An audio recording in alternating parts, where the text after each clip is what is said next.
Surat police નો drugs in Surat city અભિયાન ચલાવી રહી છે ત્યારે લાલગેટ પોલીસે પીઆઈ એચ.જે. સોલંકીના માર્ગદર્શન હેઠળ એમડી ડ્રગ્સના જથ્થા સાથે મરઘી વેચનારને ઝડપી પાડી 2.5 લાખથી વધુનો એમડી ડ્રગ્સનો જથ્થો કબજે કર્યો છે।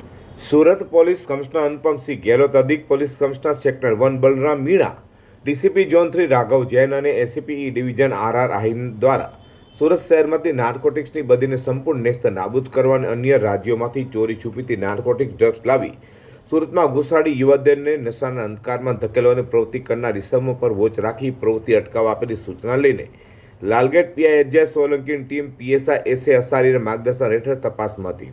ત્યારે એએસઆઈ મોહસિન હુસેન સૈયદ અને એએસઆઈ સાજિદ મિયા લાલ મિયા ઠાકોર તથા અનામ હેડ કોન્સ્ટેબલ દિલુભાઈ નસુભા પરમારને મળેલી બાતમીના આધારે એમડી ડ્રગ્સના જથ્થા સાથે પાલ કોમ્પ્લેક્સ ખાતે રહેતા અને મરઘી વેચાણની દુકાન ધરાવતા અનસ સાબિર કુરેશીને ઝડપી પાડ્યો હતો। પોલીસે આરોપી પાસેથી 51,000થી વધુની કિંમતના 17.240 ગ્રામ એમડી ડ્રગ્સ, મોપેડ અને મોબાઈલ ફોન સહિત 87,000થી વધુની મત્તા કબજે કરી કાયદેસરની કાર્યવાહી હાથ ધરી છે।